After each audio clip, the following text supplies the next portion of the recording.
ler o mundo, escrever o mundo, juntos fazer a nossa história acontecer.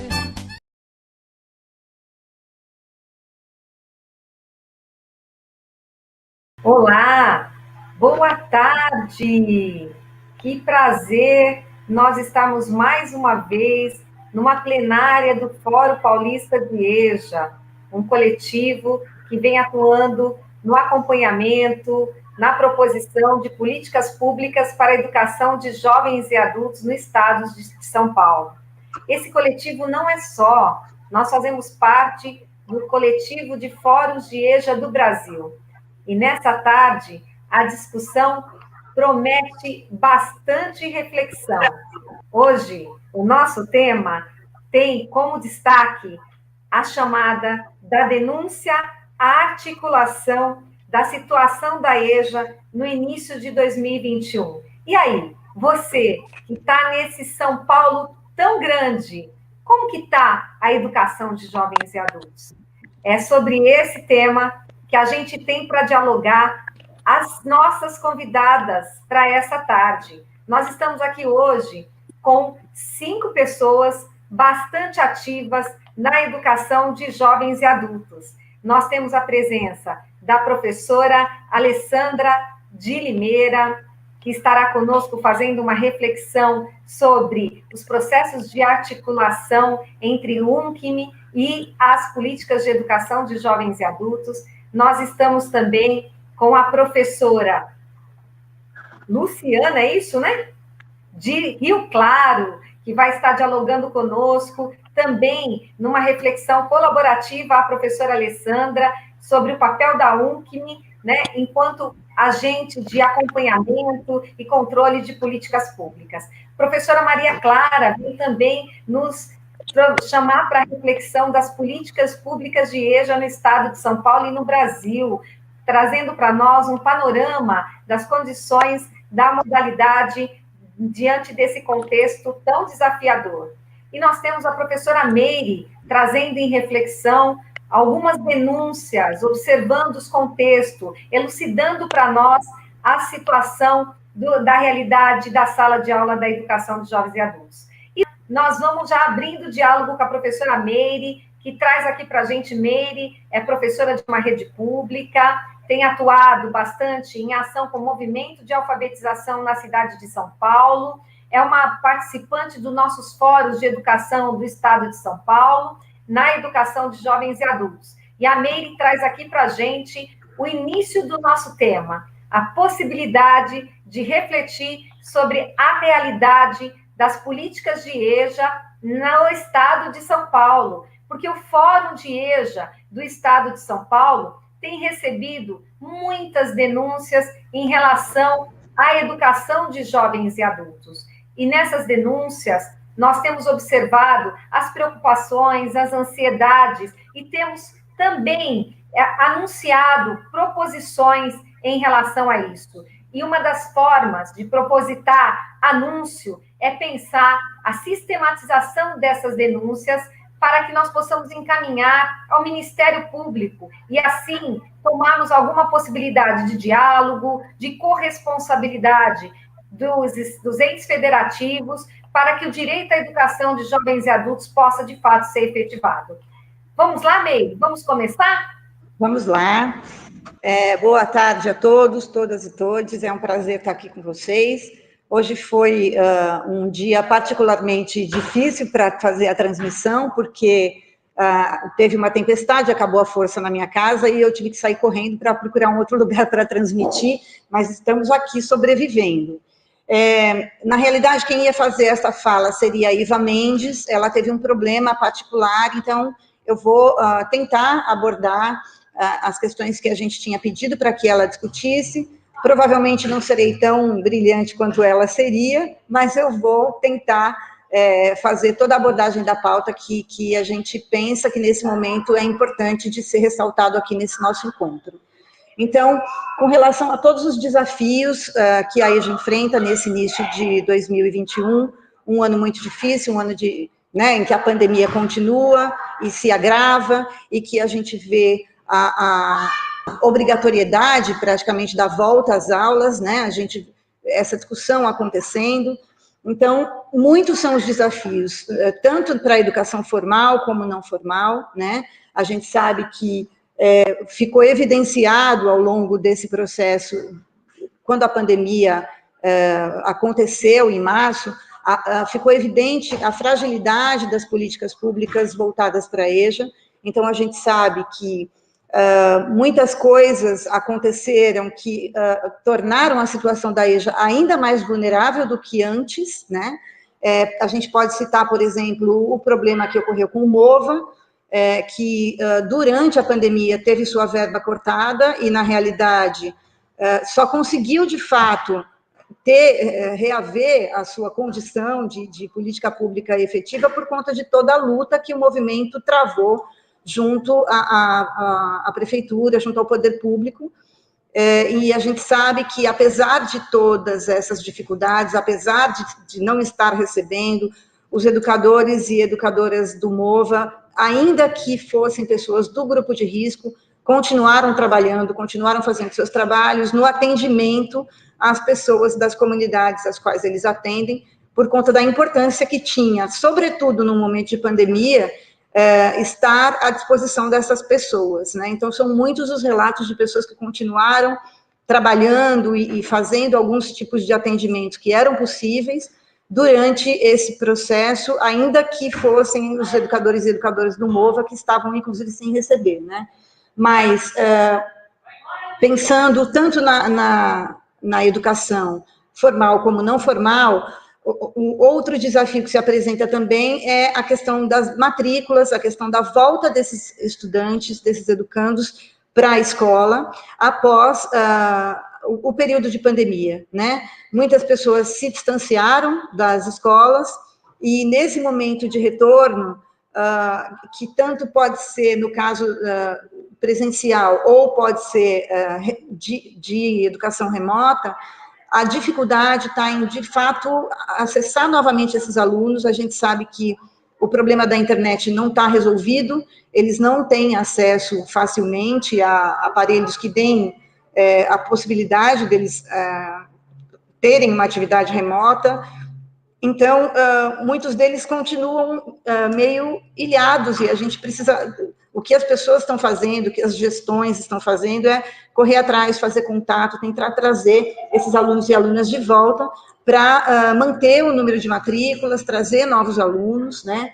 Acho que vale a pena a gente lembrar também que uma das discussões do ano passado foi a questão da aprovação desses estudantes, né? Aprovação automática. Então, 2020 foi um ano em que eles passaram, e em 2021 eles começam no módulo seguinte, no ciclo seguinte, e a gente sabe que para os estudantes da EJA, isso é muito polêmico, eles não gostam disso, eles querem de fato estudar, eles querem de fato ter esse contato pessoal, essa troca, e a gente sabia que isso seria um problema à medida que as aulas retornassem, né? Há também um problema na estrutura das escolas, dos espaços de atendimento a essas pessoas, né? Embora as discussões que estejam sendo feitas na mídia digam que existe tudo à disposição, que existe o álcool gel, que existem lugares que têm ventilação e que está tudo muito bem organizado, a gente sabe que todos os lugares estão enfrentando bastante dificuldade, porque não existem medidas de segurança suficientes para garantir que o contágio não aconteça. A gente sabe disso, né? Sabemos também que os sujeitos da EJA são pessoas que não foram poupadas desde o começo da pandemia, são pessoas que estão trabalhando, que estão se arriscando nos transportes públicos, atravessando a cidade desde o começo, e a gente sabe que para eles é um processo bastante difícil de compreender por que a gente levanta essas questões sanitárias com relação às escolas e aos espaços de educação, se eles sempre estiveram sujeitos a esse tipo de contágio, né? Então, é uma discussão bastante difícil, mas ela tem que ser feita, porque existe uma responsabilidade dos sujeitos da educação de fazer essa discussão de que as vidas estão em risco, né? Temos que também lembrar da falta de profissionais para atender essas escolas, esses lugares que estão voltando agora, né? A prova disso é que as aulas tinham sido chamadas para iniciar no dia 18, e com várias denúncias que aconteceram, acabou se postergando a volta para o dia 22, e nós vimos que 580 escolas, por exemplo, da rede municipal de São Paulo, tiveram, que representa aí um terço, praticamente um terço da rede, né?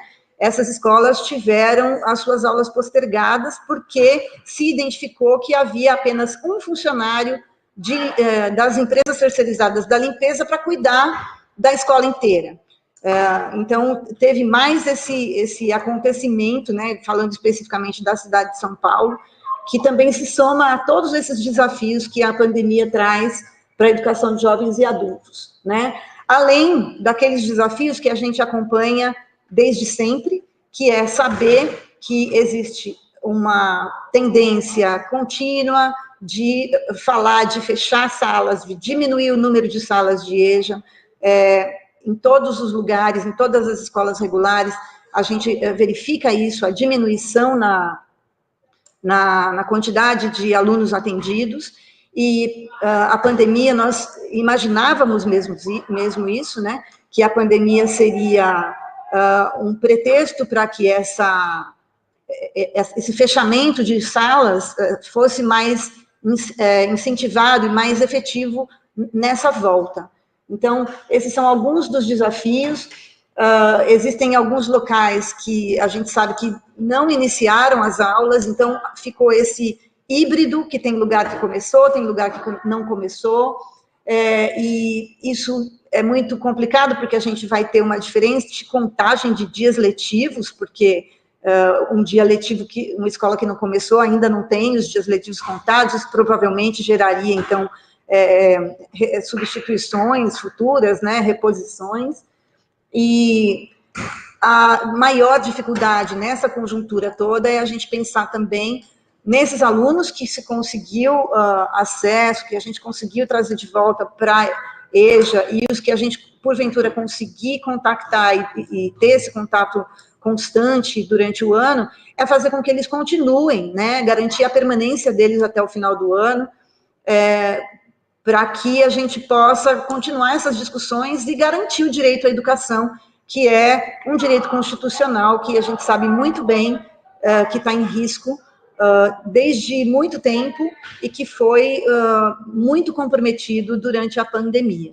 Então, só para a gente iniciar a fala, por aí que eu quero caminhar, vou chamar a Adriana para a gente seguir. Agradeço muito, e ao longo do nosso encontro aí a gente vai melhorando um pouco mais as questões, aprofundando mais. Muito obrigada. A gente que agradece, Meire, né? A gente agradece por trazer essa fala tão contextualizadora, e uma fala que nos remete, né, ao entendimento dos desafios que são permanentes da educação de jovens e adultos, que é um perfil de atuação pública marcada pela descontinuidade das ações em atendimento à modalidade, a não agenda cuidadosa com a educação das pessoas jovens e adultas, e a não efetivação dos marcos legais da educação de jovens e adultos, que já foram positivados pela Constituição Federal, pela LDB, pelo Plano Nacional de Educação, enfim, por todos os marcos que nos fundamentam na ordem do direito. E, além disso, nos traz como evidência o contexto atual, um contexto que não se faz só problemático na educação de jovens e adultos, mas se faz em todas as nossas vivências cotidianas, né? Estamos vivendo um momento muito difícil, uma crise sanitária que já evidencia muitas fraturas marcadas por ações propositivas, que a gente sabe que tem intencionalidade dentro de um projeto neoliberal. Diante dessa circunstância, a gente traz para refletir conosco a professora Maria Clara de Pierro, professora da Universidade de São Paulo, na USP, no Departamento de Educação, professora Maria Clara, nossa professora do Fórum, né, junto com as outras, que tem tanto nos ensinado sobre as políticas de EJA, as abordagens do financiamento com a educação de jovens e adultos, evidenciando qual é o nosso papel e a nossa responsabilidade na cobrança da atuação pública. Professora Maria Clara, fique à vontade, nos alimente com os seus estudos, suas pesquisas, para que a gente possa sair mais fortalecido nessa ação de denúncia e articulação. Obrigada. Obrigada, Adriana, pelo convite, Meire, por ter introduzido com as questões mais cotidianas das escolas e com as enormes dificuldades que os educandos da EJA estão enfrentando face à carestia, ao mercado de trabalho que não abre oportunidades, a falta de meios de sobrevivência e também a falta de acesso às tecnologias da comunicação e da informação que impedem que eles possam participar dessas modalidades de ensino remoto emergencial que nós tivemos que lançar mão para manter as escolas, os cursos funcionando, ainda que de maneira precária, pelo menos para acolher os nossos estudantes e orientá-los nesse momento tão difícil que estamos vivendo. É um dia difícil que completamos esse número redondo tão dramático de 250 mil pessoas que perderam a vida, né? E que estamos vendo a persistência, o acirramento da pandemia, agravado, evidentemente, e prolongado pela má gestão das políticas sanitárias. Mas nosso objetivo agora era tentar delinear, ainda que muito rapidamente, a problemática das políticas de EJA. Eu fiz um painel muito geral, talvez seja repetitivo para muitos de vocês que estão na prática, mas para a gente um pouco ter o cenário, né? O lugar que uma política pública ocupa, em geral, ele pode ser aferido pela posição que essa temática ocupa na agenda de política educacional e nos órgãos de gestão. Ele pode ser aferido pelos orçamentos que são atribuídos, ele pode ser aferido também, principalmente num país como o nosso, que é uma federação tripartite, que é a responsabilidade pela garantia do direito à educação básica é uma corresponsabilidade dos municípios, dos estados e da União em regime de colaboração, mas que, historicamente, a União teve sempre um papel muito importante de indução dos comportamentos dos estados e municípios, dadas as desigualdades regionais que nós temos. Os programas mantidos pelo Ministério da Educação sempre foram muito importantes para induzir as políticas dos governos subnacionais. E nós estamos assistindo, desde 2019, já havia começado antes, mas um franco desmonte das políticas de educação de jovens e adultos no âmbito federal. Começou com o decreto que fez a reforma administrativa do Ministério da Educação, que extinguiu a SECADI, a Secretaria de Alfabetização e Educação Continuada e Diversidade, onde estavam alocadas a gestão das políticas de EJA e os programas de educação de jovens e adultos. Essa secretaria foi extinta, as suas funções foram assim, pulverizadas, não se sabia se ia para a Secretaria de Alfabetização, para a Secretaria de Educação Básica, para a Secretaria de Modalidades Especializadas. Finalmente, em 2019, no final de 2019, a gente descobriu que existe uma coordenação geral de educação de jovens e adultos na Secretaria de Educação Básica, subordinada a diretoria de políticas e diretrizes da educação básica, não é? E, portanto, isso significa que a EJA caiu pelo menos 3 degraus na hierarquia interna do Ministério da Educação. E um órgão que chegou a ter 40 funcionários durante, na época de 2009, 2010, esse é o rabo do meu gato, vocês me desculpem, gente, ele participa das minhas atividades profissionais. Mas esse órgão que chegou a ter 40, 50 funcionários, hoje ele é tocado por 3 ou 4 pessoas. Nesses anos do governo, além de ter extinguido a CECADI, foi extinto também todos os órgãos, né? Houve um outro decreto que extinguiu todos os conselhos de assessoramento e participação social, não só na área de educação, mas em outras áreas, e fechando, assim, os canais de participação e de diálogo entre a sociedade civil, os governos subnacionais e o Ministério da Educação. Então, hoje nós não temos canais de comunicação, inclusive para exercitar pressão, demandas, esclarecimentos e informações, né?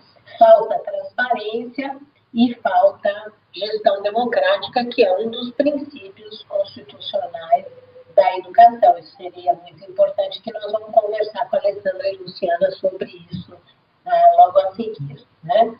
Bom, o que o MEC fez nesses 2 anos? Ele apareceu em 3 momentos apenas. A EJA só aparece na agenda do MEC muito brevemente em 3 momentos. Por ocasião, quando saiu o decreto relativo à Política Nacional de Alfabetização, se falava em alfabetização de crianças, jovens e adultos indistintamente. Essa política anunciou uma ênfase em favor do método fônico. Mais tarde, quando saiu aquele caderninho com orientações mais objetivas, aí já tem nesse caderno da Política Nacional de Alfabetização um item, o item 2.5, em uma página, que é a página 35, tem lá 5 orações que tratam da EJA, que admitem que os sujeitos da EJA têm as suas singularidades, peculiaridades, uma identidade própria.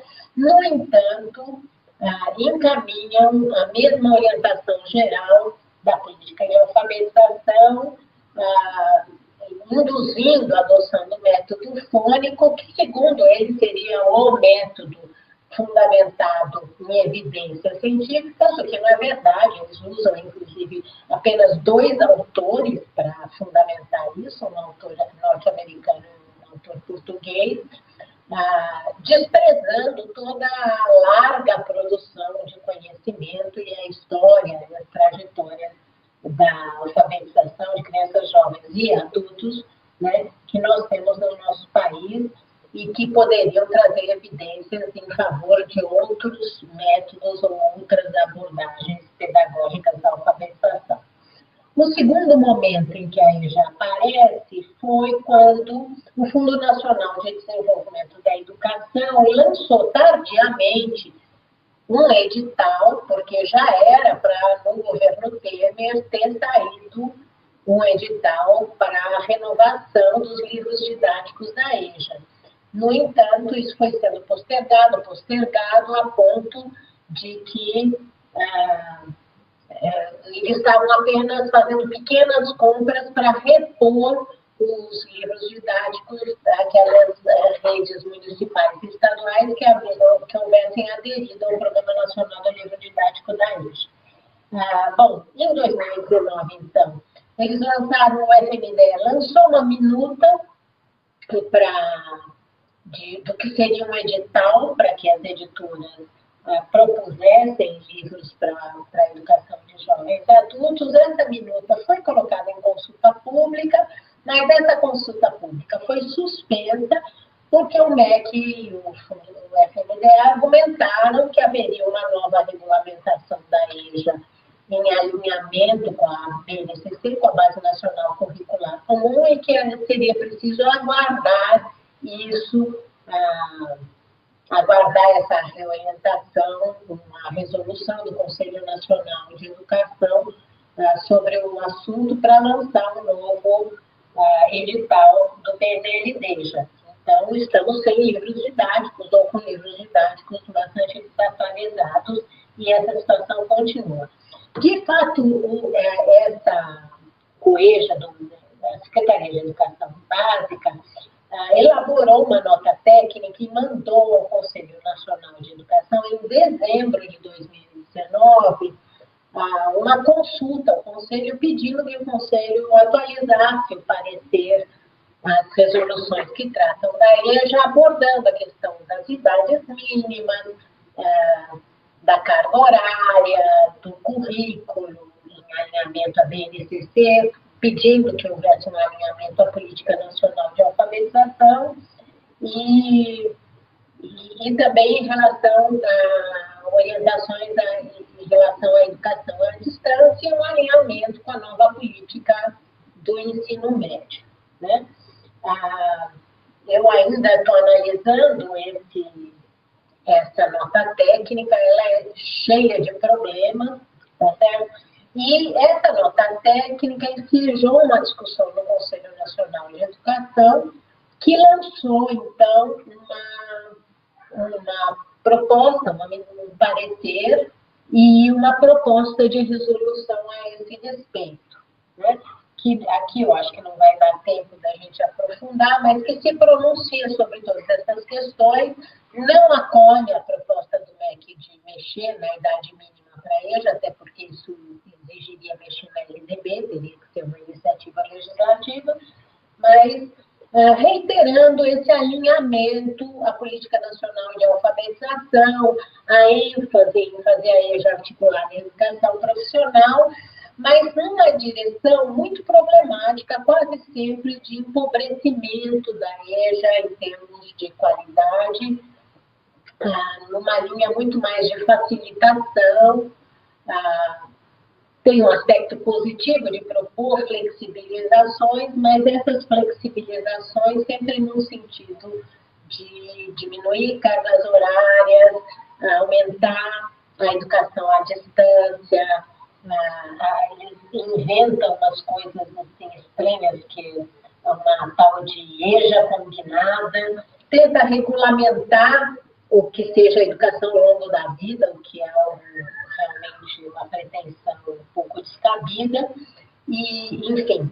Mas essa resolução, eu até ouso dizer que eu acho que, felizmente, não foi homologada pelo ministro. Então, isso está tudo na geladeira. O problema de estar na geladeira é que as políticas, né, por exemplo, do livro didático e outras orientações não andam adiante, não há programas para a educação de adultos no Ministério da Educação, e o próprio site do Ministério diz assim: atualmente está em elaboração uma resolução que pode autorizar os entes federados a usar o saldo remanescente dos recursos que tem, porventura, do Brasil Alfabetizado, do ProJovem, ou qualquer outro, para a EJA articulada à educação profissional. Então, não tem política e não tem diretriz do Ministério da Educação. Outro indicador importante é o financiamento. Bom, nós estamos em outro dia dramático. Nós temos o dia dramático das mortes pela Covid e temos o dia dramático que é o da PEC emergencial, que resolveu responder à necessidade iminente e evidente que nós apoiamos via um auxílio emergencial das pessoas que estão em situação de vulnerabilidade, nesse momento em que persiste a pandemia, mas resolveu usar os recursos da saúde e educação. Ou seja, ao invés de buscar fontes de recursos entre a população de maior renda, nas empresas de alta lucratividade, ou naqueles setores do funcionalismo público mais privilegiados, a PEC, que está em discussão, ela vai atingir dramaticamente o financiamento. Ela vem num modelo que já havia começado no âmbito federal, com a PEC que foi aprovada em 2016, né, para o âmbito federal, só que agora ela pretende abranger também a desvinculação dos recursos da saúde e da educação dos estados e municípios. E permitiria, inclusive, congelar salários, diminuir jornadas e demitir funcionários públicos das 3 esferas de governo para manter o equilíbrio das contas públicas, ou seja, esse assalto aos direitos à saúde e à educação da população brasileira e aos direitos dos trabalhadores do serviço público seria feito com a desculpa da emergência de prover um auxílio emergencial para as populações mais vulneráveis, né? Esse é o quadro geral, que é dramático, então é muito importante a gente pressionar os parlamentares contra a aprovação dessa estratégia da PEC emergencial, o auxílio emergencial, sim, precarização e fim da vinculação de recursos para a saúde e educação, não, né? Mas há questões que já vinham acontecendo. Mesmo nesse quadro, aí já vinha muito mal, né? O Orçamento Federal da Educação, em geral, de 2020, ele é o menor de todos da série histórica desde 2011, né? E mesmo o orçamento de 2020, do ano passado, ele foi muito mal executado. Nem esse pouquinho dinheiro que foi atribuído à educação foi executado. Ele foi executado em 81%, quer dizer, ficaram 19% dos recursos assignados à educação voltaram para o Caixa do Tesouro, porque o governo não gastou, e gastou pior na educação básica do que no ensino superior. Então, as instituições federais de ensino superior ainda executaram um orçamento melhor, mas na educação básica a execução foi pior ainda, foi de apenas 70%. No caso da EJA, eu não consegui dados muito recentes, atualizados de 2020 e 2021, mas segundo uma nota técnica da Consultoria de Orçamento da Câmara dos Deputados, o orçamento da EJA de 2019, por exemplo, já foi 53% menor do que aquele de 2017. Então, a cada ano, o orçamento da EJA está sendo reduzido e eles não executam, tá certo? Então, atribui menos recurso, não executa o orçamento, então, no ano seguinte, eles justificam para diminuir, de maneira que nós temos recursos minguadíssimos a cada ano, né? E, obviamente, esse contexto todo impede que as metas relativas à EJA do Plano Nacional de Educação sejam alcançadas. Vocês sabem que as metas relativas à EJA no Plano Nacional de Educação são 3. Então, a meta 8 é aquela que prevê a elevação da escolaridade da população jovem, aquela que tem entre 18 e 29 anos, de até 12 anos, com equidade entre as regiões, entre brancos e negros, entre os mais pobres e os mais ricos, etc., né? Essa meta, o último balanço feito pelo Instituto Nacional de Estudos e Pesquisas Educacionais, o INEP, né? O terceiro relatório de monitoramento do PNE diz que a escolaridade média da população brasileira nessa faixa etária chegou a 11,6 anos, então não chegou ainda aos 12 anos, e menos ainda a equidade, né? Porque tem profundas desigualdades ainda de raça, entre rural e urbano, entre regiões do país, não é? E principalmente entre os mais pobres e os mais ricos. A meta 9 é aquela que se refere à redução dos índices de analfabetismo absoluto e funcional. Também não vamos bem nesse quesito. Nós, em 2019, nós tínhamos 6,4% ainda de analfabetos absolutos, o que estava perto do que era esperado para 2015, ou seja, estamos atrasadíssimos em relação ao ritmo esperado para a superação do analfabetismo. E o analfabetismo funcional, medido pelos anos de estudo, que é o critério que o INEP está usando, ainda nós tínhamos 14% da população nessa situação, né? E, por fim, a meta 10 do Plano Nacional de Educação, que é a mais, digamos, desafiadora, porque era uma meta que previa uma expansão muito grande das matrículas da educação de jovens e adultos integrada à educação profissional, pretendendo que a gente chegue em 2024 com um quarto das matrículas, 25% das matrículas da EJA integrada à educação profissional.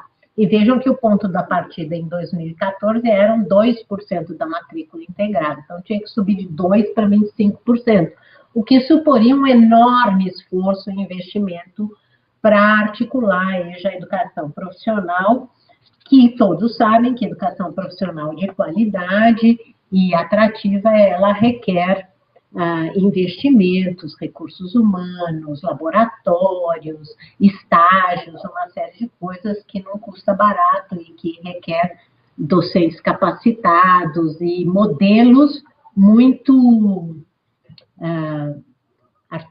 especiais. E a gente vinha investindo no ProEJA, né? E o ProEJA, que é o Programa de Educação de Jovens e Adultos articulado à Educação Profissional, que vinha sendo desenvolvido pelos institutos federais, ele só não faleceu, né? As matrículas diminuíram, mas ele só está sobrevivendo porque os institutos federais internalizaram o programa, porque não há mais recursos federais especiais para esse programa. Então, os institutos federais internalizaram nos seus planos de trabalho e, com o seu orçamento geral, têm mantido uma parte dessas matrículas, mas não todas aquelas que deveríamos. Então, houve uma redução que caiu para 1,6% da matrícula de EJA apenas está articulada à educação profissional. E, por fim, um fenômeno que todos nós conhecemos bem, essa tragédia que vem sendo o sistemático fechamento de turmas de EJA, né, que ocorre desde 2007. Desde 2007, entre 2007 e 2019, foram fechadas 117 mil turmas de noturno. Não quer dizer que todas elas fossem de EJA, pode ser de noturno regular. Uma parte dessas turmas fechadas se deve à melhoria um pouco do fluxo no ensino fundamental e no ensino médio, que fez com que os jovens cheguem ao ensino médio com uma idade um pouco mais jovens, então nem todos precisem estudar à noite para trabalhar durante o dia. Então, houve uma melhorazinha no fluxo escolar e isso fez com que uma parte das turmas de ensino médio noturno fossem reduzidas. Entretanto, a grande parte desse fechamento de turmas não tem a ver com uma melhoria de fluxo, tem a ver fundamentalmente com essa política de fechamento do ensino noturno e particularmente da EJA, que vem sendo desenvolvida, infelizmente, por estados e municípios com retaguarda do governo federal, uma queda de 40% do número de turmas nesse período analisado, né? As matrículas recuaram de cerca de 5 milhões em 2007 para cerca de 3 milhões em 2020, uma queda de mais de 40% nesse período de 13 anos. E o recuo, lamentavelmente, foi maior no ensino fundamental do que no ensino médio. No ensino fundamental foi de 48,7%, no ensino médio houve um pouco menos de queda, embora tenha havido queda na matrícula. Aqui no estado de São Paulo, o recuo foi de 61,4% no ensino fundamental e de 49,8% no ensino médio, de matrículas da EJA. Tá? No total, na média do estado, entre 2007 e 2019, nós perdemos 55,5% das matrículas, sem ver a questão da aprendizagem, da permanência, etc. É um massacre, tá certo? É um desmonte da EJA contra o qual a gente tem que lutar.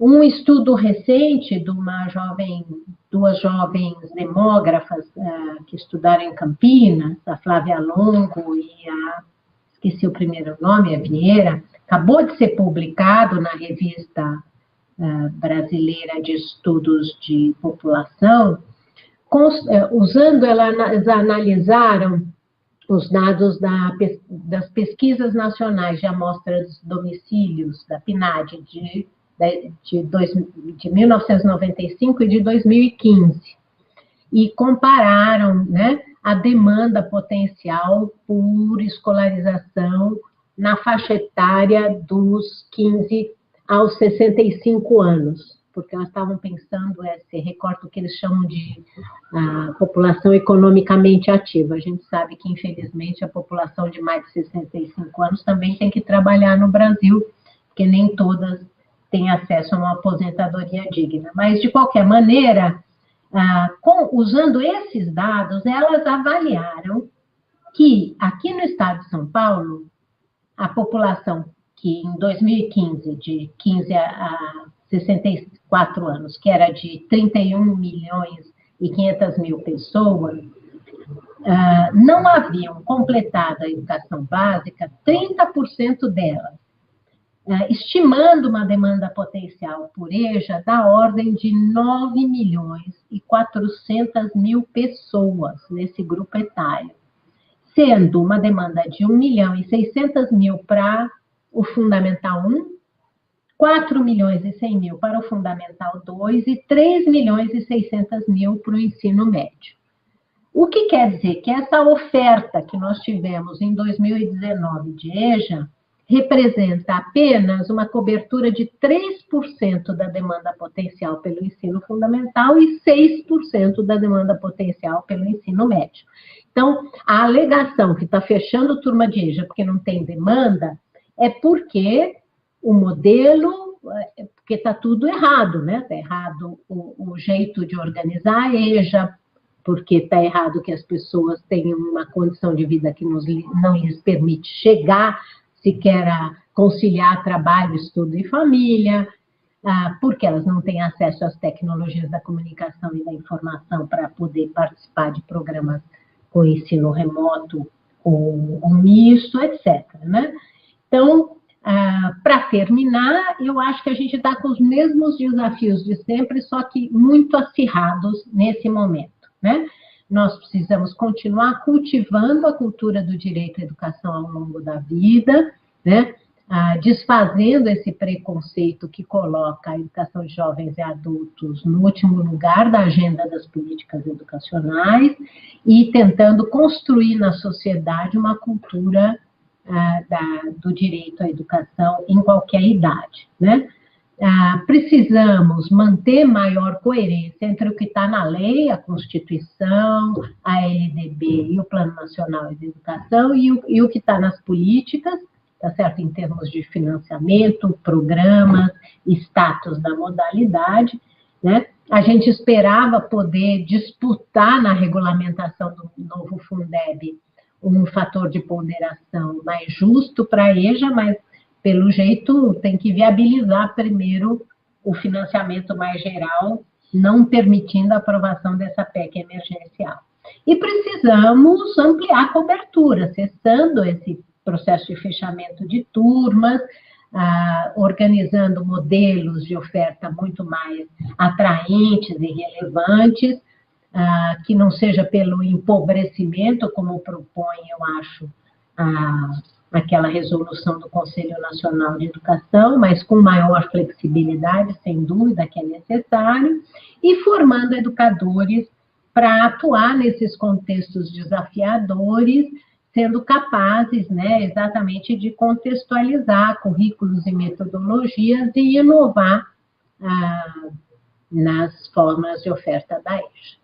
Essas eram as questões que eu queria pautar, espero não ter me excedido demasiado no tempo. Obrigada, Adriana e os colegas que nos acompanharam. Professora, a sua fala, como sempre, é uma fala super esclarecedora, nos traz o entendimento da educação de jovens e adultos e também compreendendo a condição dessa modalidade diante da perspectiva de política para a educação na sociedade brasileira. Nós que agradecemos, professora, a sua participação. A professora é participante também do nosso Fórum Estadual de Educação de Jovens e Adultos, tão presente e militante. Sou cofundadora, desde lá, em 1998. Verdade, fez parte da constituição do Fórum e continua conosco até hoje, é um ensinamento para nós. Olha só, uma reflexão séria que nos traz responsabilidade. De primeira instância, até nos angustia. Mas é importante nós termos essas leituras que, embora sejam muito complexas, são possíveis de serem superadas. Por isso que nós fizemos a reflexão da abordagem freiriana ao tratar das situações de vidas limitadoras, quando Freire elucidou da denúncia ao anúncio. E aqui nós estamos fazendo parafraseando o pensamento de Freire, da denúncia à articulação. É fato, como disse a professora Maria Clara, que nós estamos em momentos históricos muito, muito, muito complicados, mas nós também somos sujeitos de ação. E aí foi colocada uma frase do Paulo Freire, eu não me lembro de quem colocou, mas ela é muito oportuna para esse momento, né? Chamando a atenção, onde há homens e mulheres, sempre há o que fazer. E aí a professora Maria Clara também foi trazendo para nós o que fazer. E ela vai trazendo isso a partir de categorias. E ela vai dizendo, precisamos cultuar a perspectiva de educação ao longo da vida. Temos que fazer cumprir o que já está positivado enquanto direito para a educação de jovens e adultos em todos os marcos legais já conhecidos. Temos que enfrentar o não lugar da educação de jovens e adultos nas secretarias, no Ministério de Educação. E temos que propor perspectivas políticas que possam, de fato, reconhecer os sujeitos e suas especificidades. Uma reflexão muito importante. E a partir desse referencial de chamada, que a Luciana que trouxe essa abordagem, onde quer que haja homens e mulheres, há sempre o que fazer, há sempre o que ensinar e há sempre o que aprender. Então, o nosso mestre, o nosso professor Paulo Freire, que vive na nossa ação, no nosso exercício da praxe, nos provoca a pensar possibilidades de articulação. E sobre essa tendência política que estamos, é que nós vamos chamar a professora Alessandra. Professora Alessandra, que vem dialogar conosco, e ela vai trazer para a gente algumas reflexões e possibilidades de articulação. Ela é presidente do Conselho Municipal de Limeira, membro da diretoria da UNCM São Paulo. Então, sobre esse lugar, professora, né, de nos vermos em forma articulada com o que é UNCM, como são as nossas possibilidades de articulação e como nós podemos contar com a UNCM como mais uma frente em defesa da educação de jovens e adultos. É contigo, professora. Vamos lá? Vamos lá. Obrigada, primeiramente, em nome da UNCM por esta oportunidade. Eu sou professora de carreira, minha formação em pedagogia, com especialização em alfabetização e também em gestão escolar. Meu mestrado é na área de formação de professores em educação. Bom, a UNCM tem pensado muito sobre esta questão das políticas públicas em torno da EJA. Né? Nós pensamos no nosso papel enquanto formadores e articuladores e mobilizadores para a reflexão acerca deste tema tão relevante em todos os conselhos municipais do estado de São Paulo, que é o que nos acarreta no momento. Para que a gente possa entender como fazer um acesso, o que é um conselho municipal, né? Qual é o papel dele. Os conselhos municipais de educação são paritários, é um trabalho voluntário que envolve técnicos da educação e também pessoas da sociedade civil que não possuem a formação, mas que podem e devem contribuir para todas as discussões. Em geral, ele tem 50% de pessoas indicadas pelo poder público e 50% de eleitos pela sociedade civil. Acho que vale muito a pena ressaltar que um Conselho Municipal da Educação, ele não responde pela educação municipal, e sim pela educação que ocorre no município, desde a educação infantil até a pós-graduação, da iniciativa pública e da iniciativa privada, porque às vezes acontece esse equívoco, as pessoas costumam achar que o Conselho Municipal de Educação responde apenas pela rede municipal de ensino de cada município. Os conselhos têm como base, né, o seu caráter, ele é deliberativo, fiscalizador, consultivo e normativo. Então, ele tem essa possibilidade, esse rol de possibilidades para elaborar pareceres, comunicados, notas, termos de visita, notificações. A título de exemplo, né, aqui no município de Limeira, onde estou presidente do Conselho Municipal da Educação, já em 2016, nós fizemos uma deliberação, né, que se tornou uma indicação, 1 de 2016, falando, né, sobre a reestruturação e a melhoria do atendimento da EJA aqui no município. Então, já lá em 2016, esse conselho já desfazia esta discussão. Nós também, em todas as nossas indicações ou pareceres, seja para o calendário, agora nos procedimentos de retorno às aulas, ou em contexto de aulas remotas, por conta da situação de pandemia que vivemos desde o ano de 2020, em todos esses contextos, nós fazemos pareceres que envolvem desde a educação infantil, né, até a iniciativa pública, no sentido aí da rede municipal. Ela envolve o quê? Todas as escolas da rede municipal, as escolas municipais, e todas as escolas da iniciativa privada, exclusivamente de educação infantil. E nossos pareceres envolvem também a modalidade da EJA no município. Outro exemplo que a gente pode observar de consultas de trabalho feito pelos Conselhos Municipais de Educação é o Conselho Municipal da Educação de São Paulo. O município de São Paulo, em junho do ano passado, fez na verdade, a Secretaria da Educação de São Paulo submeteu ao Conselho Municipal de São Paulo uma consulta sobre a situação da EJA no contexto de pandemia, né, e emitiu aí uma deliberação, um parecer.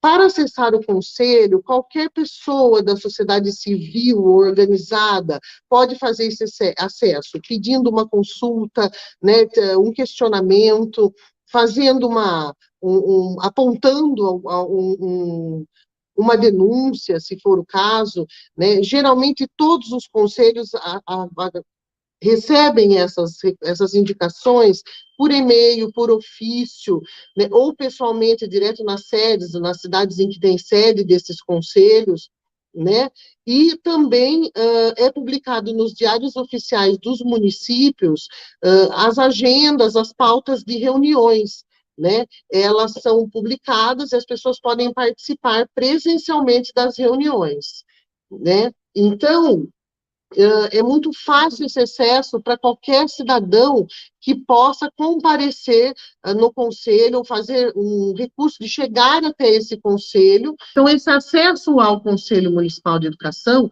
ele é muito fácil, né? Por e-mail, por ofício, nós estamos sempre esperando que as demandas cheguem até nós, para que a gente possa, sim, elaborar um parecer, uma deliberação, dando aí a continuidade aos trabalhos e à reflexão acerca desse tema. Também é muito importante. Eu, particularmente, no Conselho, represento o segmento do ensino superior aqui em Limeira, né? E neste segmento, por ser professora e coordenadora do curso de formação de professores, de pedagogia do ISCA Faculdades, a gente já pensa sobre isso lá na formação de professores também, da importância da discussão desse tema. Então, nós temos no nosso curso uma disciplina específica para discutir as práticas de EJA, e temos também uma carga do estágio obrigatório, sendo obrigatória a execução dele em educação de jovens e adultos, né? Nós temos aqui também, eu atuo na vice-direção de uma escola no município de Limeira, né, e uma escola que está numa região de vulnerabilidade. Nós sabemos que o índice de DH, ele está, entre eles, para o cálculo, entra a questão do nível de escolaridade. Então, muitos dos nossos alunos ou estudantes de EJA são provindos desta situação, né? E nós tivemos, no ano passado, uma experiência um pouco diferente das denúncias e demandas que têm acontecido em muitos municípios do estado de São Paulo. Quero deixar para vocês uma reflexão que os nossos professores da EJA desta escola, nós temos 5 turmas, 121 alunos de EJA nesta unidade escolar, é uma escola muito grande, nós temos 1.200 alunos no total, 120 deles de educação de jovens e adultos. E nós aprendemos com os alunos e com os professores no ano passado que não é possível fazer um ensino EAD para a educação de jovens e adultos, mas é possível fazer uma atividade remota, flexibilizar o horário. Só que essa atividade remota não pode ser confundida como uma aula online, ela tem que ser uma atividade em que ele possa acessar remotamente, de acordo com a disponibilidade de horário que ele tem, que ele consegue, por N razões aí que nós encontramos na literatura, quando se fala do perfil do estudante da EJA, né? Mas para a gente, um toque mais afetivo, envolvendo os kits pedagógicos, e na atividade remota, com as professoras personalizando essa atividade, quase que com uma orientação, com vídeos e áudios, nos grupos de WhatsApp, bem personalizados, trouxe para nós um resultado muito positivo. Então, nós estamos aqui, tanto no Conselho Municipal de Educação de Limeira, quanto na UNCME, quanto aqui na unidade escolar, disponíveis aí para prosseguirmos com esta conversa sobre possibilidades de práticas exitosas na EJA, né? Eu quero agradecer imensamente a nossa participação, o convite por estar aqui, dizer que é uma honra para a gente participar desse evento, já deixar aqui o convite para o fórum, parabenizar o trabalho do fórum, e deixar o convite para os componentes, para os membros do fórum, para que nos auxiliem, enquanto UNCME, Conselhos Municipais da Educação, para que nós possamos juntos mobilizar e articular aí essas discussões em todos os conselhos e gerar aí uma união de políticas públicas possíveis para ampliar, tudo em busca da melhoria da qualidade do ensino e da aprendizagem, principalmente nesta modalidade. E também quero deixar à disposição, né, a parceria da UNCME para que a gente possa continuar esse debate. Então, mais uma vez, muito obrigado. Eu vou deixar um tempo, agora tem a minha parceira de UNCME, vai conversar com vocês sobre o trabalho específico da UNCME, e depois a gente fica à disposição, caso tenham alguns questionamentos. Boa tarde, pessoal. Meu nome é Luciana, né?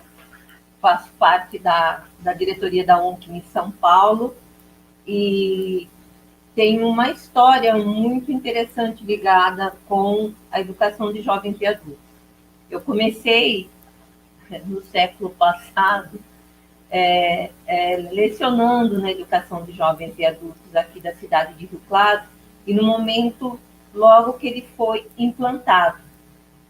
E quando eu ouço a fala das colegas, em relação à questão de denúncia, principalmente, eu me lembro de que já existiu, e a gente sabe que ainda existe, gestores que boicotam a EJA.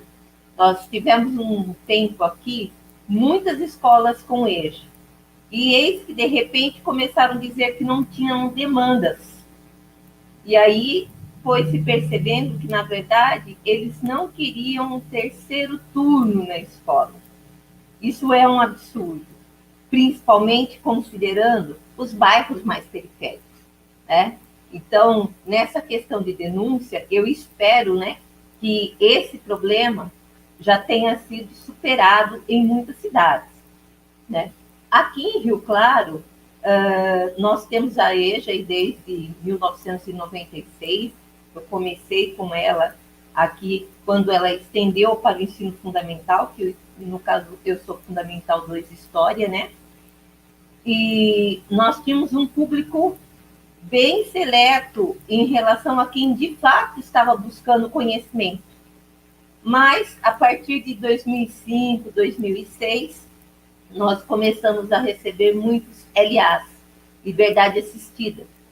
E as pessoas mais velhas, que geralmente frequentavam a nossa EJA, elas começaram a abandonar, porque elas, depois de um dia de trabalho, elas não tinham paciência com as brincadeiras dessas pessoas mais jovens.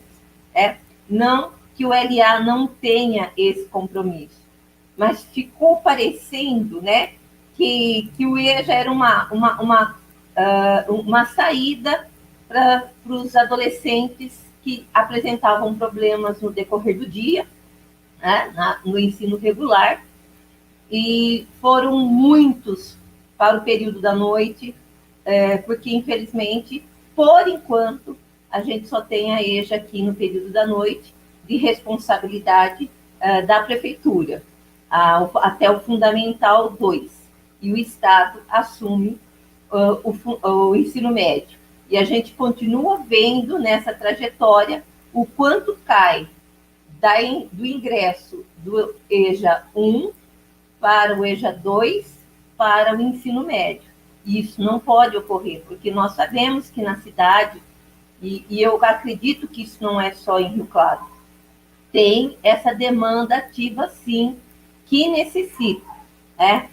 Hoje, por sorte, nós temos à frente da nossa Secretaria de Educação a Valéria Vélez, que até faz parte, né, do fórum do EJA, com toda a sua pós-graduação nessa área de educação de jovens e adultos, e a gente tem um sonho, algumas pessoas que compartilham com ela também, que é ter o polo EJA, um lugar específico para atender essas pessoas e que permitam também as pessoas que trabalham em turno ter acesso à educação, as fábricas de turno, então funcionar o dia todo para receber esse público diverso.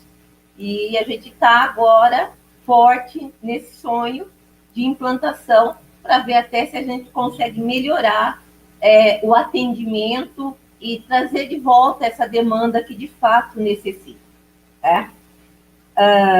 Como a Alessandra falou, a gente tem os diversos conselhos municipais de educação e eles são de extrema importância para atuar ao lado da Secretaria de Educação. A gente tem um mantra, né, na UNCM, que diz que o Conselho de Educação ele não é a porta e nem o quintal da Secretaria de Educação e do Executivo, mas um parceiro que deve estar sempre em discussão e que pode também trazer proposituras.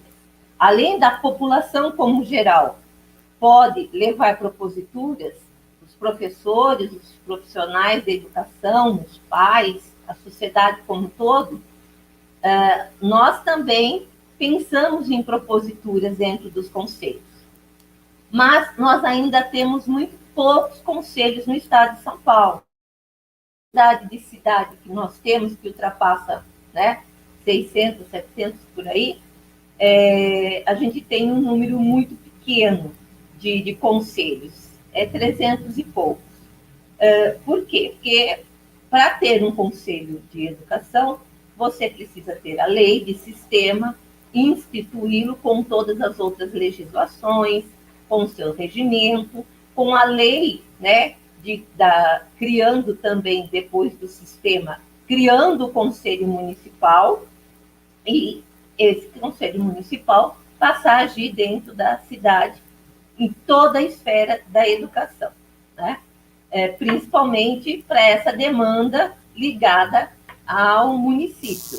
Mas isso não implica que a gente dialogue com os outros, até porque nós temos representantes dentro dos conselhos municipais da educação superior, como é o caso da Lê, nós temos representantes do Estado, nós temos representantes das escolas particulares.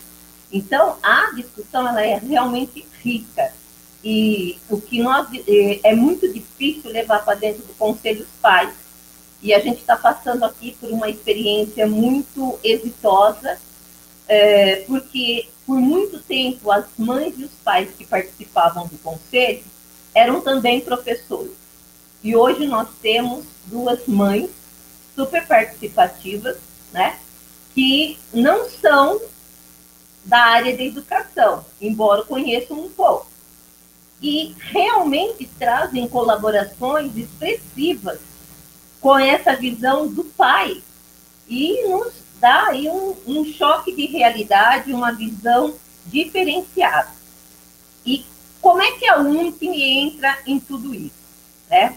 A UNCM, ela é justamente esse mecanismo, né, de busca, de inserção de mais cidades na formação dos seus conselhos. É de extrema importância.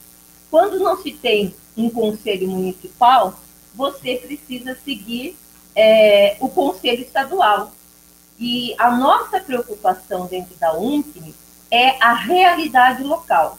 Então, às vezes, aquilo que é proposto para o Estado, ele não está de acordo com a realidade local. Então, isso nos preocupa bastante. Por isso, a gente busca cada vez mais a participação. Hoje, nós temos um grupo grande na UNCM e nós decidimos que, considerando, né, que os conselhos são de extrema importância, nós também inserimos nesse grupo os presidentes do CACS-Fundeb e do CAI, porque daí você tem um diálogo ainda mais rico. Porque, de certa forma, o Conselho Municipal ele também pode ajudar nessas demandas, tanto do CACS quanto do Conselho de Alimentação Escolar. A UNCM, ela vem a partir de 1992 com esse mecanismo de assegurar realmente a democratização do ensino, a democracia na escola, né? E o nosso papel principal é esse, primeiro, de buscar, orientar e mostrar para as cidades o quão importante é você ter esse conselho. E principalmente hoje também, eu ainda não tenho na cidade de Rio Claro, a gente ainda não tem, que é o fórum, que ajuda nesse trabalho colaborativo. Nós recebemos demandas dos diversos conselhos. Eles nos fazem questionamentos, pesquisas de legislação, quando eles encontram algum problema para resolver dentro da sua cidade. Então, nós, de forma oficial, estudamos cada caso que é enviado, porque é preciso levar a realidade do local, por isso a gente sempre conversa para saber como é a cidade, né? E aí, então, nós emitimos pareceres legais, baseados totalmente em legislação, ajudando a encontrar um caminho diante das dificuldades. E é uma pena muito grande que são poucas, para dizer que não são nenhumas, as demandas que chegam da EJA. E a EJA, ela é responsabilidade também dos conselhos municipais, né? Então, é muito importante que, diante das dificuldades, professores, alunos, nos busquem no conselho municipal. E a UNCM ajuda nessa assessoria. Hoje, a gente tem uma busca de ajuda muito grande das pessoas ligadas à educação infantil em função da pandemia. E da EJA praticamente não nos chegou nada. E a gente sabe que as cidades que tiveram muitos conflitos com a EJA, por exemplo, com a questão da promoção automática. E, dependendo de alguns lugares, eles entenderam isso como um aspecto positivo, mas outros não queriam de forma alguma que isso ocorresse, né? A gente sabe também que o público-alvo da EJA, ele tem, muitas vezes, dificuldade de acesso, né, às tecnologias, e às vezes até resistência mesmo, por serem pessoas mais velhas, né? Então, essas demandas, elas também podem ser discutidas. Tá? Eu creio que muitas das cidades, elas acabaram por implantando o ensino híbrido. Aqui a gente deu atendimento presencial por dias e por professores, para ajudar aqueles que realmente tinham muitas dificuldades, porque existe sim essa dependência, né? Que eu prefiro nem chamar de dependência, mas existe na EJA, para quem já trabalhou, uma questão muito forte de afetividade, né? Porque é uma forma diferente de ensinar, é um prazer diferente que você sente nessas pessoas. Então, é preciso mais discussão, e que a EJA, de fato, ela não seja uma caridade do governo, da prefeitura, mas uma das etapas de ensino de extrema necessidade, que melhora não só a vida dessa pessoa, como da própria cidade, né? Quanto mais pessoas com conhecimento, com discernimento, com atuação, sabendo, né, buscar os seus direitos, muito melhor para o desenvolvimento da cidade como um todo. Mas a gente ainda não percebe esse total envolvimento do governo. Muitos municípios incluem a EJA no seu quadro, para não dizer que não tem, né? E não como uma proposta de fato, né, com várias formações e discussões. Quando nós vemos o que é proposto de formação para todas as etapas de ensino, a EJA sempre é assim, tem que ter alguma coisinha para a EJA. Não, a formação da EJA também é muito importante, né? E nós estamos num mundo de rotatividade, um mundo de tecnologia, então é preciso repensar também isso. E nós, da UNCM, estamos abertos a estudar esses casos, né? Nós emitimos pareceres, como comum também, diante, né, da busca da UNCM, a gente, e do tudo que está acontecendo no mundo moderno, nesse nosso Brasil, nós também fazemos muitas notas públicas em relação às demandas que nos chegam. Tanto é que amanhã nós temos o chamado Café com a UNCM, onde o professor Eduardo Silva, que era o antigo presidente da UNCM em São Paulo, né, ele vai falar sobre o CAPES Fundeb, às 18 horas, no nosso canal.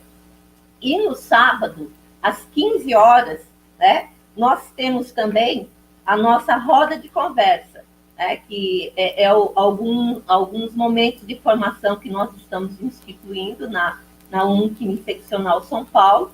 E essa roda de conversa de sábado também é com o Edu, que tem uma participação muito forte, que ia muito a Brasília. Hoje ele está ele é secretário de Educação da cidade de Mogi, né? Então ele teve que se afastar, mas ele está sempre conosco, e ele vai falar dessa questão polêmica, né? Que é a PEC emergencial 186 e as suas implicações na educação. E o grande problema das pessoas nessas questões de discussão, de envolvimento, não acompanhar as legislações. Educação é muito forte, né, na questão de legislação. Nós estamos a todo momento na UNCM estudando leis, revendo, ajudando as cidades a reestruturar, às vezes, a sua própria lei, porque ela é muito antiga e as coisas já mudaram.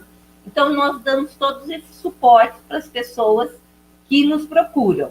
Quando nós sabemos também que há uma cidade que está com um problema ou outro, nós procuramos essas pessoas e nos colocamos à disposição. Mas o ideal é que as cidades nos procurem, e a gente sempre faz um estudo profundo. Hoje a gente tem já uma Câmara de Educação Infantil, devido à demanda, e nós nos debruçamos muito ainda, não finalizamos alguns documentos, e nós gostamos de emitir documentos, né, tudo de forma muito oficial, em relação à educação infantil, né?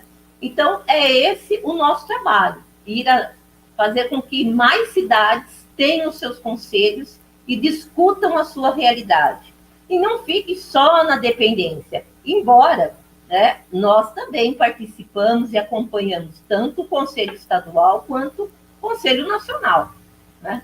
Porém, tendo um conselho, uma lei de sistema dentro da sua cidade, a partir de tudo que está sendo discutido, você tem essa autonomia de pensar a sua realidade e deliberar sobre algumas coisas que são necessárias para aquilo que está ocorrendo, né? Então, de maneira geral, o que eu queria colocar para vocês é essa função extremamente importante, né, da UNCM. Não precisa ser associado, qualquer pessoa também pode nos procurar, né, para saber como é que funciona, como é que faz para estar participando. É essa assessoria que nós damos às diversas cidades e buscamos na melhoria da qualidade da educação e da sua democratização. E aí, estamos abertos para qualquer questionamento. A gente agradece imensamente a professora Luciana, a professora Alessandra, que a Meire vai colocando aqui na nossa roda de conversa, né? Vieram com as suas falas, trazendo para nós um esclarecimento do que vem a ser UNCM, né? A União Nacional dos Conselhos Municipais de Educação, que estão presentes nos nossos territórios e com algumas funções, né? Como capacidade de acompanhamento das políticas públicas de educação, como espaço de reivindicação, estudo e apoio para a efetivação de políticas de educação para todos e todas, e, além disso, uma grande organização e possibilidade de mobilização nacional por políticas públicas de educação a toda a sociedade brasileira. Muito bom poder ouvi-las, agradecemos muito a presença de vocês, até porque nos dá a possibilidade também de já vermos os anúncios e vermos grandes condições de articulação com o Fórum de EJA, o Fórum Paulista de EJA, ver na própria união dos conselhos um campo de articulação para mobilizarmos as responsabilidades públicas pelo atendimento à educação de jovens e adultos.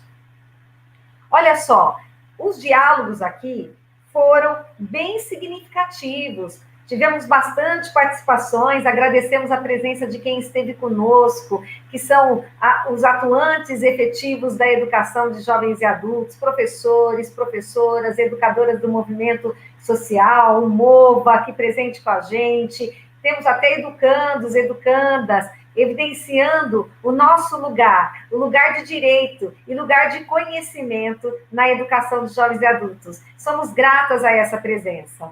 Uma presença importante, um dia histórico, como bem lembrou a professora Maria Clara. Estamos enfrentando hoje no nosso país uma pauta que coloca em risco a educação pública nacional, a desvinculação dos recursos já estabelecido pela Constituição Federal do nosso país, algo que nós devemos dizer não, e estamos dizendo não a essa realidade tão absurda que se pauta ao Estado brasileiro.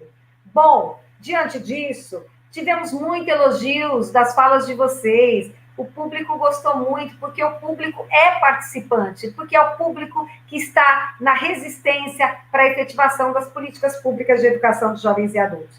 E aí, nós tivemos fala no sentido de dizer, olha, os números nos assustam, são 17 mil turmas, sem contar aqueles que sequer tiveram acesso. Nós tivemos fala, nossa, fiquei impressionada com os dados de apenas 3% do atendimento da demanda de ensino fundamental e 6% do ensino médio. Tem aqui uma observação dos aumentos das matrículas do Enseja, que em 2021 bateu um recorde de 3 milhões e 100 inscritos, Tivemos outros comentários que o cenário mostra-se desafiador, mas acredita muito na nossa capacidade, no nosso dinamismo político e profissional para reverter essa situação tão dramática com a educação de jovens e adultos. Bom, em perguntas, nós tivemos até agora 2 perguntas muito expressivas, tanto para a professora Maria Clara de Pierro, quanto para a Alessandra e Luciana, que eu acho que elas vão dividir um pouquinho esse tempo. Bom, então vamos lá. A professora Maria Clara de Pierro tem uma pergunta aqui dizendo, então, que lugar está a EJA no Ministério da Educação e que projeção de políticas públicas estão se confirmando para a educação de jovens e adultos? Tudo bem? E aí, para a Alessandra e Luciana, vieram 3 perguntas de uma vez só, bem significativas. Olha só, qual é a agenda da UNCME, o seu planejamento para esse ano de 2021? E aí, tem mais ainda, é possível trazer a temática de EJA em algum encontro estadual da UNCME? É possível fazer solicitações de esclarecimentos referente às políticas nacionais de educação de jovens e adultos e também no pleito municipal? Bom, são essas perguntas, acho que a gente pode ir respondendo pela lógica de organização, que começou pela professora Maria Clara, e aí a gente vai trazendo para a Luciana e para a Alessandra, e na medida que vocês vão falando, nós vamos observando se tem outras problematizações aqui para a gente colocar no diálogo, tá bom?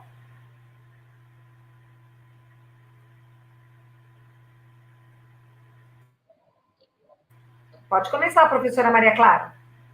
Bom, eu pensei que eu tivesse respondido essa pergunta da minha exposição.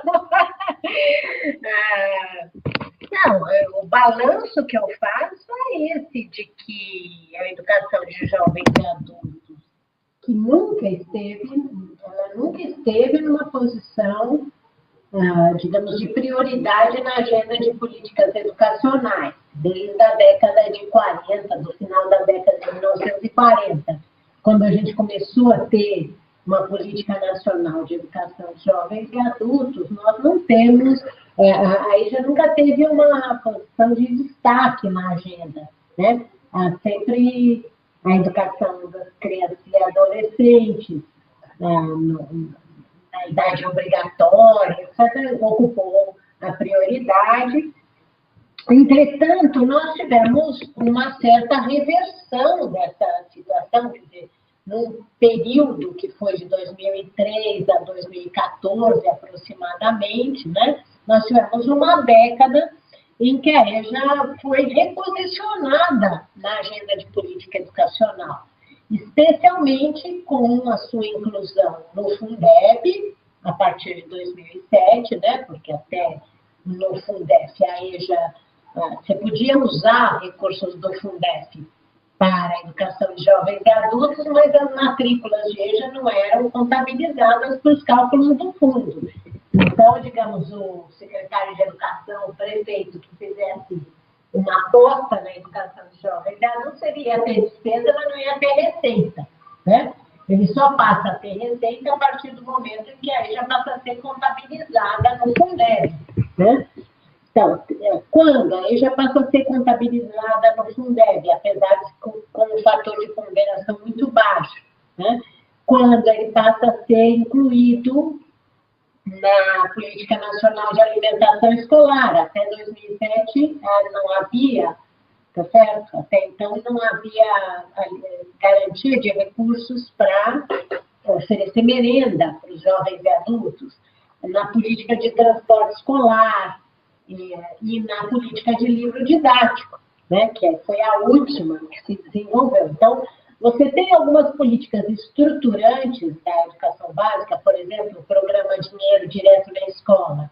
Hoje é um programa que contabiliza os alunos da EJA. Então, isso tudo melhorou a posição relativa da EJA na agenda de políticas, principalmente essas políticas mais estruturantes, não é?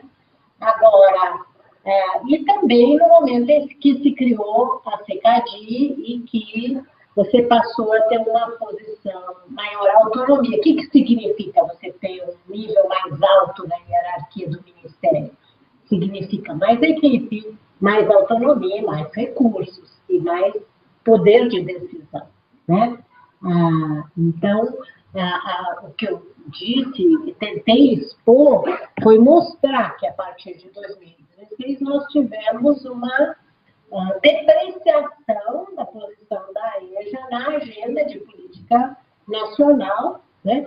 Embora algumas dessas políticas estruturantes tenham sido mantidas. E uma delas, que é a do livro didático, está ameaçada. Eu não sei se eu respondi a questão que Isaura colocou, né? Mas eu tentei mostrar isso, que o fato da gente não ter um financiamento federal para programas, né? O Estado de São Paulo sempre foi uma relativa exceção. Agora, se você pegar os estados mais pobres do Norte e Nordeste, as transferências do governo federal para programas como o Brasil Alfabetizado, para jovem, elas eram fundamentais para garantir a oferta de EJA, né? Então, você tem hoje, basicamente, o MEC Banco e o Enseja, que foi o comentário do rapaz, né, que eu tinha esquecido de falar, que a única coisa que cresceu foi a demanda pelo Enseja, né, que não garante que essas pessoas vão lograr aprovação e certificação. Mas a demanda pelo Enseja foi recorde de 3 milhões e 100 mil inscrições, o Enseja vai ser realizado postergado, né, da pandemia em abril próximo. Espero ter esclarecido. Tá? E já, creio que já me despeço, Adriana.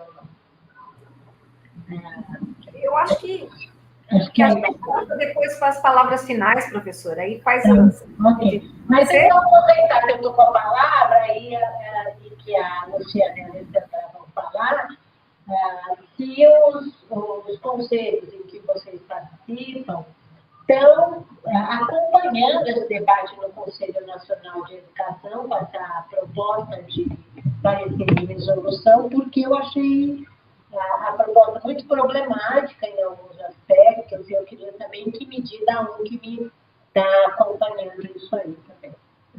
Obrigada, viu?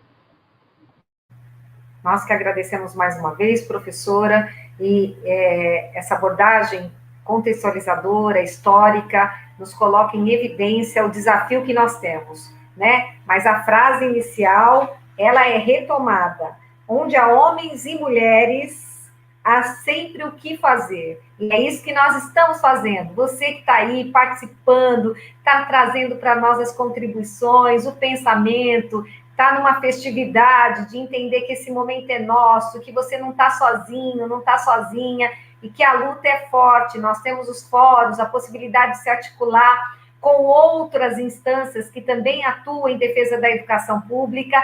Estamos aqui afirmando o nosso lugar de direito à educação das pessoas jovens e adultas. Começamos, então, com a Alessandra, a partir das perguntas que foram evidenciadas, e tem também a problematização que a professora Maria Clara nos colocou agora, né? Que foi a reflexão sobre se vocês estão cientes desse parecer que saiu no final do ano, como é que a UNC tem se posicionado diante disso. Vamos lá? Bom, vamos lá. Primeiro, quero agradecer as questões que nos possibilitam aí esclarecer pontos que não ficaram tão claros na apresentação, ou que deixamos de apresentar, né? Em relação à nossa agenda, acho que a Luciana pode me ajudar depois, mas a agenda da UNCM é uma agenda bem extensa. A gente tem um grande número de processos de formação que compõem a agenda da UNCM, tem os nossos encontros dos conselheiros, né, que compõem aí a diretoria da UNCM. Nós temos feito reuniões praticamente todas as semanas, porque as demandas vão surgindo e nós precisamos fazer deliberações muito rapidamente. Tem o encontro estadual, que é realizado todo ano, sobre nossa responsabilidade. Somos parceiros aí na realização também do encontro nacional. Nós temos esse ano a edição da Ciranda, e também as nossas rodas de conversa. Já antecipo aí para a Maria Clara que no sábado, no período da tarde, neste sábado, nós teremos um encontro, nós podemos compartilhar aqui no chat também o convite para todos, nós faremos aí uma conversa sobre esse assunto, né? Nós estamos sempre acompanhando as políticas nacionais, esta foi uma outra pergunta colocada para a gente, e nós,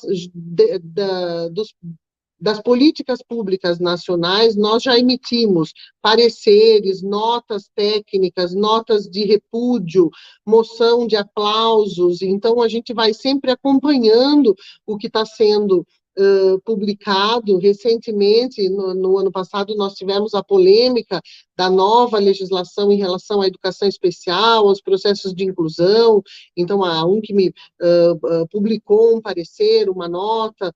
Então, nós estamos acompanhando, então é possível, sim, submeter, como foi feita a pergunta, à UNCME, questionamentos em relação à política nacional. É claro que nós entendemos que cabe ao Conselho Nacional de Educação deliberar sobre essas políticas, mas não nos impede, né, de emitirmos aí os nossos pareceres em relação à nossa legislação no Estado de São Paulo, e também as notas técnicas. Então, para cada política pública que tem surgido, cada publicação, nós fazemos a discussão. Nós estamos também, nesse momento, numa nova fase da UNCME, né, uma nova presidência e um coordenador geral, o Milton conosco, junto com a diretora Ana Lúcia, a diretora de polos, eles estão articulando agora um mapeamento de todas as publicações que foram feitas pelos conselhos municipais por modalidade, por segmento. Então, muito em breve, a UNCME vai conseguir apresentar para estudos, para pesquisa, para consulta, o que se tem publicado sobre cada assunto e cada modalidade de ensino, cada segmento de ensino, nos municípios do Estado de São Paulo. Então, a gente está trabalhando hoje nesse processo aí de mapeamento para poder quantificar as publicações que nós temos. Então, acho que agora a Luciana pode dar uma força para a gente em relação à agenda, se eu esqueci de alguma coisa, e se tiver mais alguma pergunta, nós estamos à disposição. Primeiro, é possível qualquer questionamento, qualquer dúvida ser enviada a porque ainda, se não for da nossa responsabilidade, nós encaminhamos na resposta até onde deve ser buscado a informação, tá? Então, qualquer pessoa pode, sim, é possível, sim, estar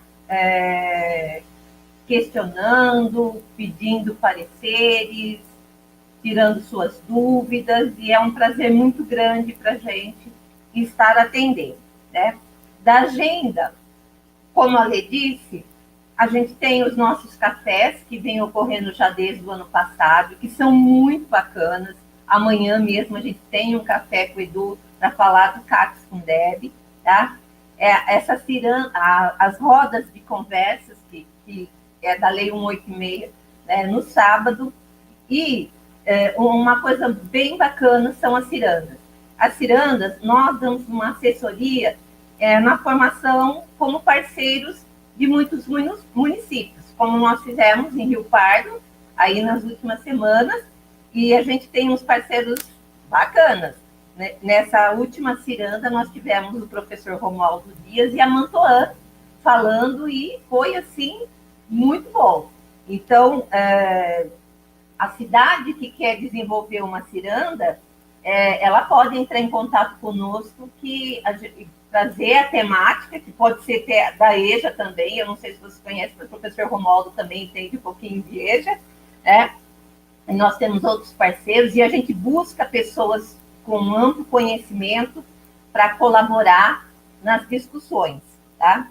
Então, a agenda ela é bem extensa, além da estadual, que é de nossa total responsabilidade. Mas tudo isso aqui, na verdade, somos nós que organizamos entre nós mesmos, aprendendo daqui, aprendendo lá, tá? Os cafés são... Tudo que nós fazemos é aberto. Tudo, tá? Tem no site. Eu vi que a Ana Lúcia e o Milton estão aí. Coloca o nosso site aí para o pessoal, né? tudo é aberto para todas as pessoas, para quem quiser participar, né? Somente quando a gente tem as nossas reuniões particulares de discussão é que ela não é aberta, mas o restante nós abrimos para todas as pessoas, tá? Porque é importante, né? A gente quer despertar o interesse de outras cidades. Hoje, até para que a gente possa atingir melhor os diversos polos, né, as diversas cidades, nós temos agora uma divisão de polos que comportam algumas cidades. Então, você fala, você vai pertencer a um determinado polo da UNCM, setorizado, para que tenha mais diálogo, mais facilidade de acesso. Então, essa questão da formação dos polos, a Lê, acho que ela tá nessa formação, ela pode até explicar um pouquinho melhor, mas é mais uma tentativa de proximidade com as pessoas, né? E tentando trazer as regiões em torno das cidades que já existem para participar conosco. Então, é tudo muito aberto.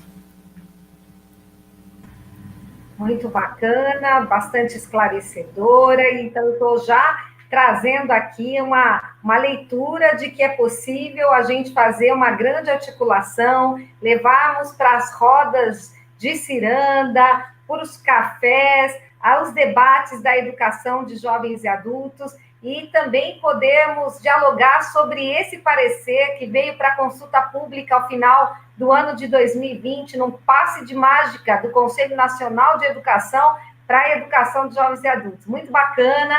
E agora nós vamos às nossas palavras finais, e já deixamos claro o nosso agradecimento e dizer que, pelo que estão aqui conosco, o encontro foi muito bacana. Queria dizer para vocês que não vão desligando, não, porque a gente tem 2 recadinhos importantíssimos, tá bom? Vamos lá, estamos finalizando essa parte.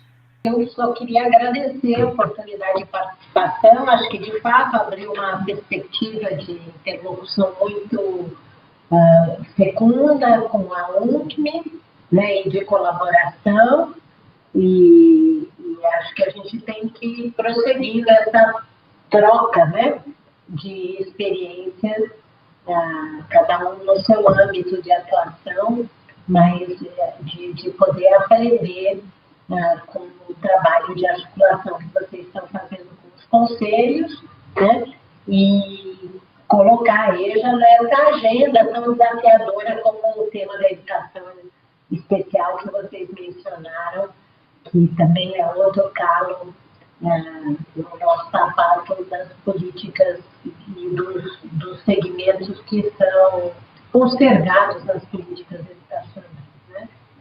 E agradecer esse grupo de mais de 90 pessoas que ficou até agora participando e que animou o chat desse encontro. Muito obrigada e estão à disposição para seguir colaborando. Boa noite. Boa noite, professora. Os demais continuam conosco. Vamos lá, as palavras finais da Alessandra e da Luciana. Boa noite agora, né? Começamos à tarde, já estamos aí no início da noite. Eu quero reafirmar a nossa gratidão em nome da UNCM, dos Conselhos Municipais da Educação do Estado de São Paulo, por estarmos aqui presentes, pelo convite, por esta possibilidade e, mais do que tudo, por esse caminho, né, que ficou aberto agora em uma possível parceria de discussão e reflexão.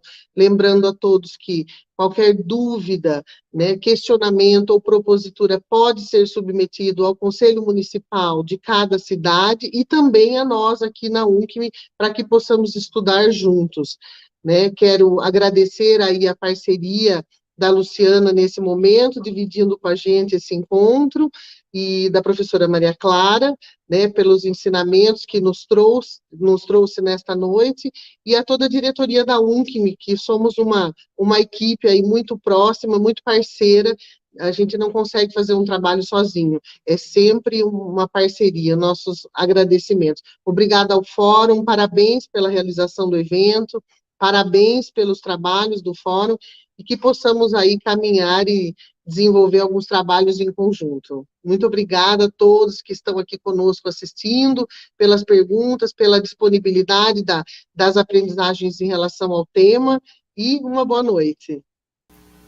Eu agradeço também imensamente essa possibilidade.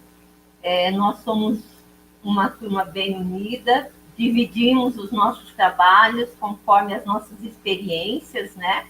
E nós temos um pessoal com bastante experiência, fora as pessoas que a gente tem contato, né? Com essas diversas pessoas, então a gente está sempre se colocando a essa disposição de dialogar com todo mundo, né? Estar aqui, nossa, para mim é uma satisfação muito grande, porque é impossível quem trabalhou no EJA não ter uma paixão pelo EJA. E ela é eterna. Hoje eu trabalho mais com né, o ensino superior, mas a EJA, eu acho que foi o melhor momento da minha vida, de maior crescimento. Né? E isso eu trago, eu acho que isso eu vou levar comigo para sempre. Então, tudo que tem de discussão do fórum da EJA, eu estou sempre assistindo, porque é de fundamental importância. Né? Nós temos que ter em mente que a EJA é uma modalidade de ensino e deve ser tratada da mesma forma de qualquer outra das etapas de ensino existente. Não tem diferença, ela é tão importante quanto. Né?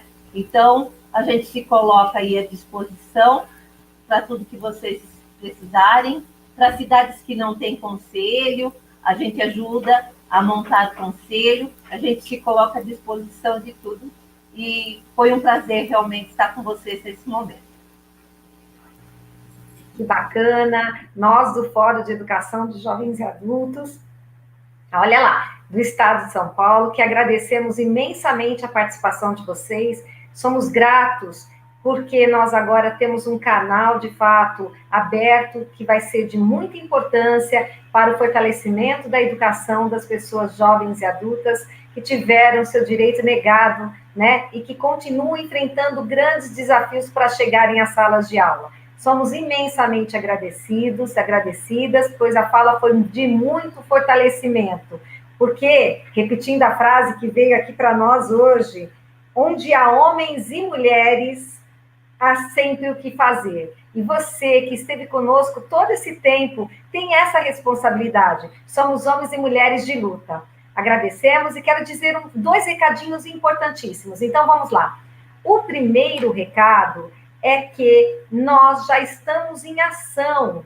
Então, nós estamos construindo, fechando um documento que será encaminhado ao Ministério Público com a elucidação dessas denúncias que estão chegando ao Fórum de Educação de Jovens e Adultos. Se você que está nos ouvindo tem mais alguma coisa para acrescentar, outros fatos que não chegaram nessa fala, que não foram evidenciados, tragam para nós, né? Entra no nosso canal, a gente tem a possibilidade de diálogo pelo Facebook, a Meire provavelmente vai colocar aí, o João, os nossos contatos. Não deixe de apresentar todas as demandas e as dificuldades que estão tendo para efetivar a ordem do direito. Esse documento será entregue ao Ministério Público, e agora está me surgindo uma ideia que eu vou levar para o nosso coletivo, da gente também apresentar para a própria UNCME, né, a UNCME estadual, para tomar ciência dessa situação que está acontecendo com a educação de jovens e adultos no estado de São Paulo.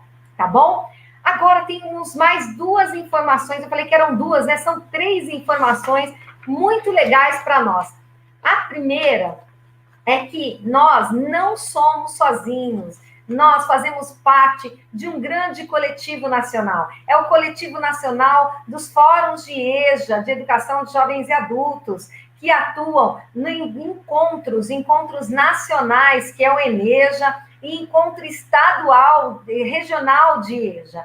Nesse encontro regional, nós temos a junção dos 5 estados da região sudeste, que fazem a luta e a persistência para a efetivação das políticas públicas de educação das pessoas jovens e adultos. O EREJA vai acontecer no segundo semestre de 2021. Então, você que está aqui ligadinho, participando dos nossos encontros, hoje nós tivemos 100 pessoas conosco, ou até mais. Somos muito agradecidos, agradecidas, porque a presença nos enriquece, a troca nos fortalece.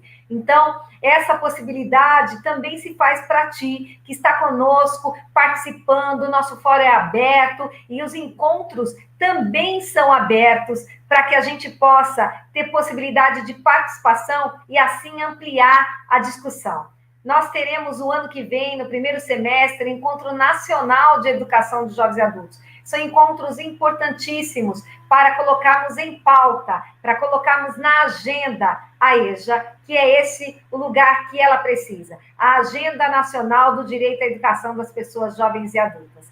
Além disso, nós estamos num grande movimento internacional, que é o Centenário Paulo Freire. O Centenário Paulo Freire, ele está sendo puxado por uma campanha internacional, que é a campanha latino-americana e carimbenha em defesa do legado de Paulo Freire. E essa campanha está organizada a partir de alguns objetivos, e um deles é opor-se à ofensiva ideológica contra o pensamento crítico, contra a ordem do direito, e, em evidência, se opor contra os posicionamentos que tentam deslegitimar o pensamento freiriano. Defender a importância do legado de Paulo Freire para a educação e para as áreas de conhecimento, assim como a educação popular. Construir processos que contribuam para a produção de novos conhecimentos, que sejam importantes e críticos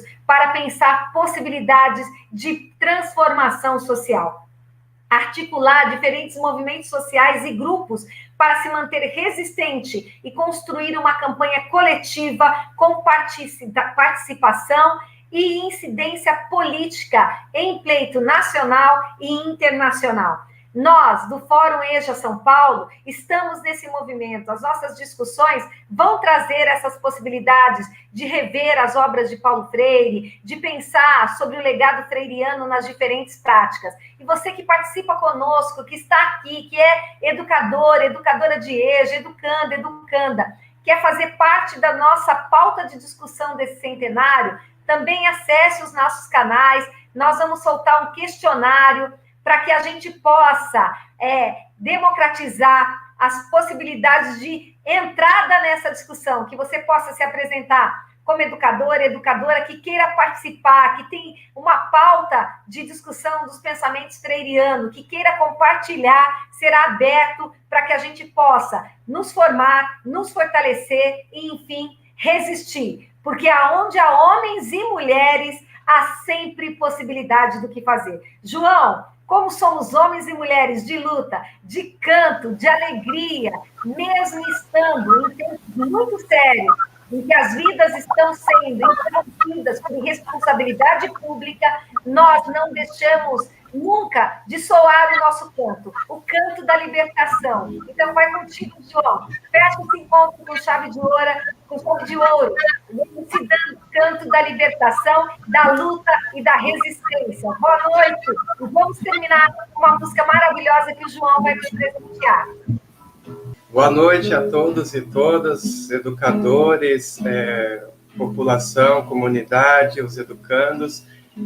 Para finalizar aqui, eu trago uma canção do Vital Farias, que nasceu em Taperoá, estado da Paraíba. Foi alfabetizado pelas irmãs, que assumiram essa função aí da educação popular, e ele estudou violão por conta própria, né? E essa música ficou eternizada aí na voz e no violão de muitos cantores e cantoras populares aí do Brasil afora. Então, vamos lá. E essa canção, ela também traz um pouco da esperança, né? Que a gente precisa ter nesse momento de desmonte da educação e desmonte da EJA, principalmente. Então, vamos lá, vamos esperançar e lembrar da saudade que a gente está aí dos nossos educandos, daquelas aglomerações que a gente costumava fazer nas rodas de conversa, em cada aula, e embaixo de cada pé de manga aí que a gente, Brasil afora, faz aí acontecer as aulas, né? Então, vamos lá.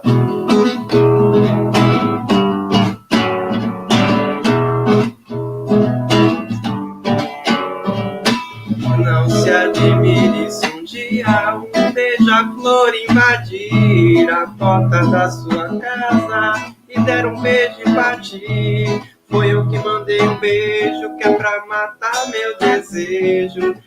Ai, que não te beijo, ai que saudade de você.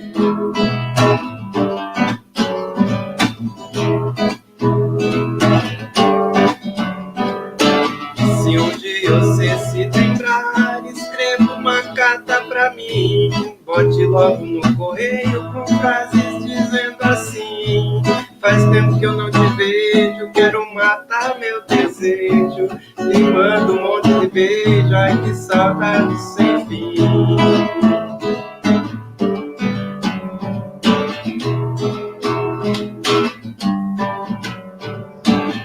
E se quiser recordar daquele nosso namoro, quando eu ia viajar, você caía no choro. Eu chorando pela estrada, mas o que eu posso fazer? Estudar é minha sina, eu gosto mesmo é de você.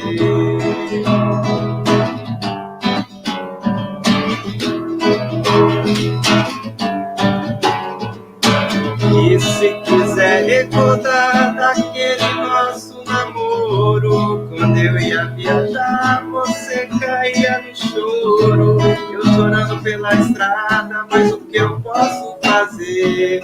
Educar é minha sina, eu gosto mesmo é de você.